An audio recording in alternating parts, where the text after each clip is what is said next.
Burkina Faso is building a city, but it's not for the rich. No investors, no rent, no foreign aid, just 50,000 free homes given directly to the homeless, the displaced, and the forgotten. Why is President Ibrahim Traoré doing this? And how is he pulling it off without the West? Let's find out.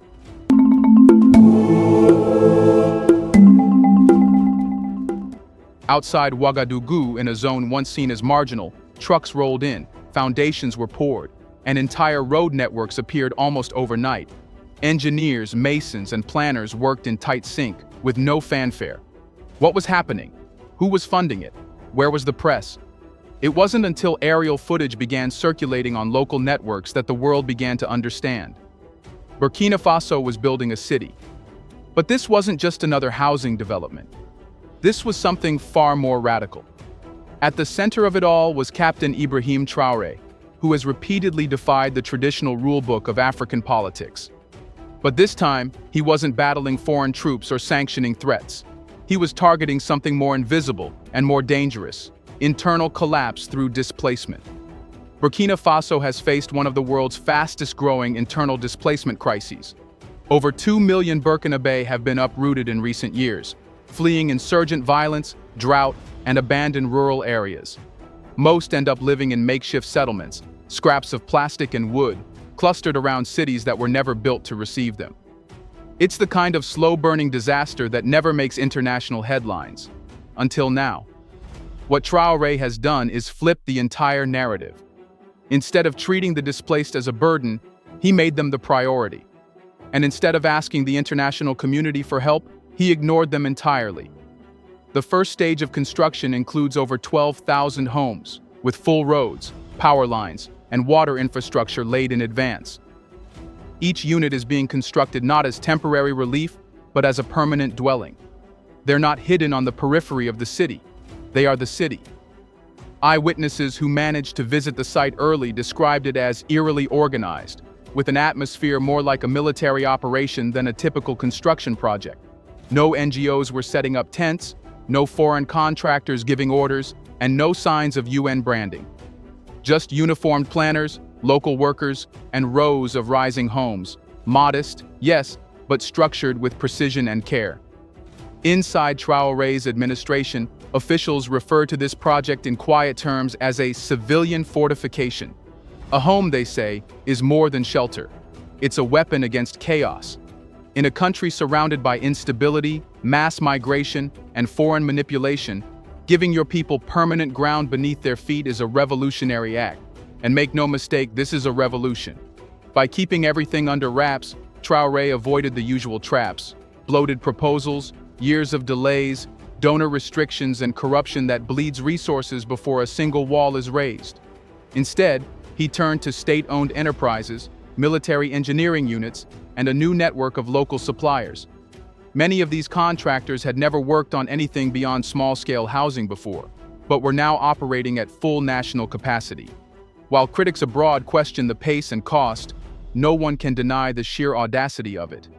Burkina Faso, a country often labeled as aid-dependent, is now doing what even rich nations hesitate to try: building a city from scratch for people who own nothing.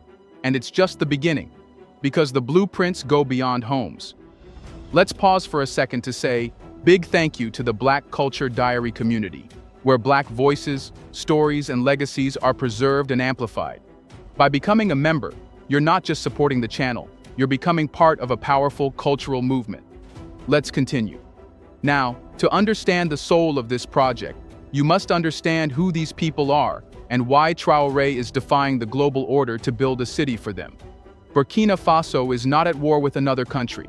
It's at war with fragments of itself, armed groups, foreign-backed insurgents, desertification, and decades of neglect. These forces have forced millions to flee their ancestral homes. Entire villages have been emptied overnight. Children have watched their homes burn. Parents have buried loved ones without coffins, and women have given birth in the open, under skies that offer no shelter. Many of the displaced are subsistence farmers, uprooted from land their families have tilled for generations. Others were teachers, civil servants, cattle herders, or market vendors, ordinary people, swallowed by extraordinary instability. When they fled, they didn't become refugees in another country. They became internally displaced, statistically present, but politically homeless. And then came a quiet decision from above. They would not be managed, they would be housed. Traoré's housing project is not merely infrastructure. It is a redefinition of national belonging. Unlike international refugee camps, where aid determines your fate and shelter is temporary, the people selected for Traoré City are being given deeds. They are not tenants. They are owners. The criteria for selection go far beyond just refugee status. Widows, many of whom lost husbands in military operations or insurgent attacks, are being prioritized. So are disabled persons who cannot find work in traditional villages. War veterans, long discarded by the state after their service, are being called back not to fight, but to live in dignity. Youth-headed households where children as young as 16 have become de facto parents after family loss are being placed in housing with special support services. And then there are the families that defy paperwork, those without national ID, without birth certificates, without any formal record of existing. In most countries, they would be disqualified for lack of documentation. In Traoré City, they are manually verified through local leaders, neighborhood councils, and oral records. But it goes deeper than humanitarian aid. Traoré understands what most policymakers miss. Displacement isn't just about losing shelter. It's about losing identity. When a family is forced to live in a tent for 6 years, their children forget what home even means. When a man cannot provide a roof for his household, it breaks more than tradition. It breaks the man himself. This city is an answer to that fracture. It's a mass act of psychological repair, an attempt to bring people back from the margins, not as dependents, but as citizens. This is who the city is for. But what kind of city awaits them? Because this isn't a return to the past, it's a leap into a future many never imagined Africa could lead. Step into Traoré City, and the first thing you'll notice isn't the buildings, it's the silence. Not the silence of emptiness, but the quiet hum of systems that work. Solar panels gleam under the Burkina Faso sun. Pipes run smoothly beneath freshly paved roads. Digital meters blink to life inside modest homes. And all of it, every wall, every wire, was built with the future in mind, not just survival. President Ibrahim Traoré didn't just order the construction of homes, he commissioned a living system, a city engineered from scratch to prove that Africa doesn't need to borrow progress, it can build it. Each neighborhood in Traoré City is structured around community cores, clusters of essential services like schools, health clinics, water stations, and food markets. These cores are never more than a 10-minute walk from any home. For elderly residents and disabled persons, flat ramps, handrails, and specialized mobility access points are woven into the layout, not as afterthoughts, but as standard design. The transportation system is electric from day one. No combustion engines. Solar-charged buses follow wide, clearly mapped lanes, connecting housing blocks to agricultural zones, workshops, and administrative centers. There are no traffic jams, no carbon smog, no decades-late upgrades. This is what cities look like when built from zero with modern tech and no colonial hangover. But the most revolutionary design lies beneath the surface. Green water systems and subsurface irrigation belts. Engineers have embedded low-flow channels beneath the soil, capturing gray water from homes and redirecting it to fuel crops and trees planted across the city's perimeter. These agricultural belts will grow maize, okra, and sorghum, enough to feed tens of thousands. In a region hit hard by food insecurity, the city is engineered to feed itself. Construction materials were locally sourced and environmentally rated. Bricks are produced using compressed earth block technology, a low-carbon method developed by Burkina Faso engineers that requires no large-scale factories or imports. Window shades are angled to reduce indoor heat, lowering the need for artificial cooling. And for the internet, instead of relying on foreign providers, the city is connected through a new public fiber grid, owned and operated by a Burkina Faso state telecom partner. This is no accident. Traoré's team brought in not Western consultants, but young Burkina Faso architects, agricultural scientists, and engineers, many of whom had never been given serious government contracts before. Now they're shaping what some urbanists are calling Africa's first fully sovereign smart city. But the most profound detail isn't in the blueprints, it's in the process. The city was built with the displaced, not just for them. Before the first wall went up, teams were deployed to speak with women, elders, youth, and former soldiers living in displacement camps. What did they want in a home? What had they lost that mattered most? How far should schools be from clinics? Where should the mosque sit in the market? One planner revealed, "We didn't draw the city on paper. We drew it from memory, the memory of what people had before the war took it away." This bottom-up philosophy extends into governance. Each neighborhood will elect its local council, with a reserved seat for youth and one for women. Dispute resolution mechanisms are rooted in a blend of customary law and modern legal norms, with mobile legal clinics set to patrol the area weekly. Traoré City isn't a copy of Paris or Dubai or some polished Western capital. It's something rarer, a Burkina Faso blueprint, grounded in the realities of its people, yet reaching for the future. It's proof that modern doesn't have to mean foreign, and independence doesn't have to mean isolation. But with this defiance of the status quo, one question hangs in the air. What does this mean for Africa's place in the global order? Here's a reminder to please like and share the video and subscribe to our channel to watch more videos on Black culture, history, civilization, and identity. Let's continue now. Behind closed doors in Brussels, Washington, and Paris, diplomats are whispering, not because they don't understand what's happening in Burkina Faso, but because they do. Traoré City, rising quietly on West African soil without the permission or participation of any Western power, is a direct threat to a global system built on dependency. This isn't just a housing project, it's a political act. And across the global south, leaders are beginning to ask the unthinkable. If Burkina Faso can do this, why can't we? In traditional development models, Africa is positioned as the recipient. Loans, grants, technical advisors, debt, and austerity packages are handed down like gospel. For decades, African infrastructure came with strings, IMF audits, World Bank conditionalities, and EU monitoring frameworks. Progress was measured in how well you followed the Western manual. But Traoré just tore up the manual and rewrote the terms. There are no international lenders involved, no visible branding from USAID, the UN, or the EU. The city is being built with state funds, local expertise, and African labor, with zero dependence on the traditional donor circuit. That isn't just financially unusual, it's philosophically dangerous for those who profit from Africa's permanent state of need. And this silence from Western capitals is louder than condemnation. Traoré's government has received no formal congratulations from its so-called development partners. No invitations to urban innovation forums. No op-eds in The Economist praising his bold new approach. Some Western media outlets continue to frame him as a populist soldier who threatens democratic norms. Why? Because the model he's creating could spread. Imagine what happens if Mali, Niger, Chad, or even parts of Nigeria begin replicating this approach, housing the displaced with no World Bank loans, building solar grids without Siemens contracts, and feeding their people without importing rice from European markets. That would break the entire aid industry's logic, that poor nations must be managed, not empowered. Traoré's city isn't just domestically sovereign, it's developmentally sovereign. And that scares people. It also inspires. For many Africans, especially the young, this isn't just about homes, it's about proof. Proof that Africa can imagine and execute its future. Proof that aid isn't the only route to dignity. Proof that leadership can mean more than speeches and photo ops. It can mean roads, bricks, and working toilets. And while the West remains mostly silent, other players are taking notice.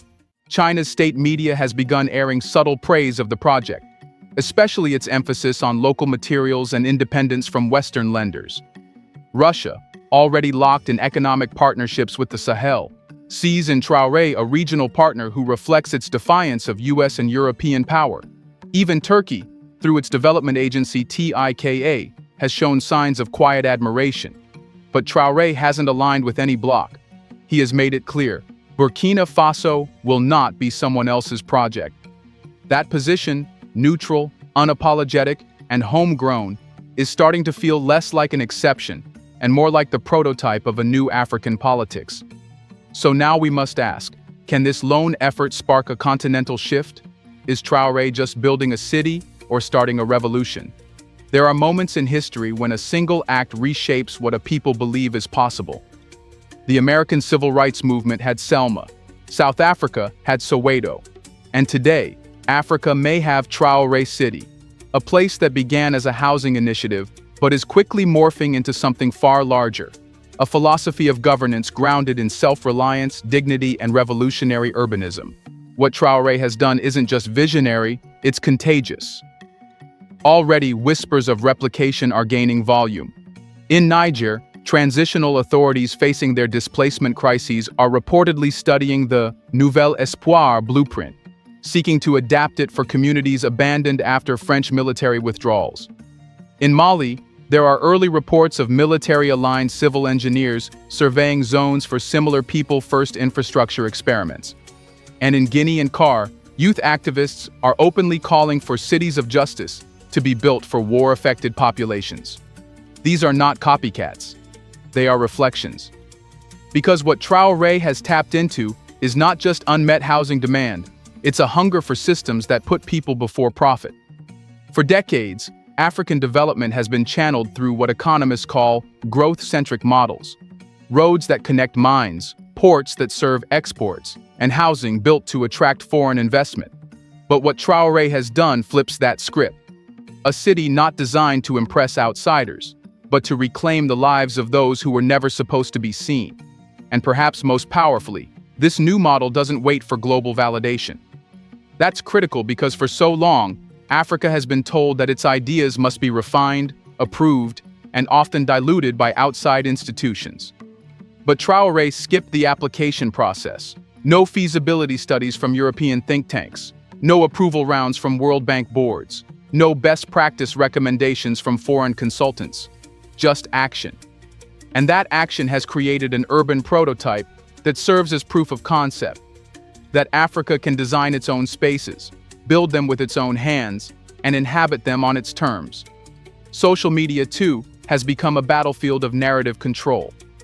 In past decades, projects like this might have remained obscure, filtered only through Western headlines. But today, millions of Africans are watching daily progress videos, analyzing blueprints, and debating design philosophy in real time. The rise of urban sovereignty as a trending term among African intellectuals is no accident. The continent is thinking aloud, and it's using Traoré City as its case study. Meanwhile, university urbanism departments from Lusaka to Kampala are launching student competitions to design future versions of people-centered cities. Talk radio in Accra and Addis Ababa now includes open calls asking, "What would it take to build one here?" And then there's the diaspora. African Americans, Afro-Caribbeans, and Afro-Brazilians, many disillusioned by institutional neglect in their own countries, are rallying around this development. For them, it's more than a Burkina Faso success story. It's a challenge to the narrative that Africa is forever behind. But for this movement to truly spread, it must withstand pressure. Already, murmurs of diplomatic resistance, quiet economic retaliation, and increased scrutiny of Burkina Faso's monetary policy are surfacing. If more countries adopt the Traoré model, refusing debt, building sovereign infrastructure, and cutting off elite-centered urbanism, what becomes of the industries and institutions built to control them? That's why the success of this city isn't just about roofs over heads, it's about proof. Proof that housing doesn't need to be a luxury. Proof that governments can serve the poorest first. Proof that Africa doesn't need to wait. Because if one city like this can rise from Burkina Faso soil without permission, then 100 more can rise across Africa, with purpose. And if that happens, then perhaps Traoré hasn't just built a city, he's built a movement. Would you live in a city built on dignity instead of debt? What if every African country started building cities like Traoré's? Who would try to stop them? Let us know in the comment section. Is this just a housing project or the start of Africa's Great Reset? Do you want to watch more videos like this one? If so, subscribe to our channel and press the bell icon next to it. We have decided to bring videos on something nobody talks about: the Black culture, civilization, history, and evidence about how glorious Blacks have been. Thanks for watching, and until the next video, stay tuned.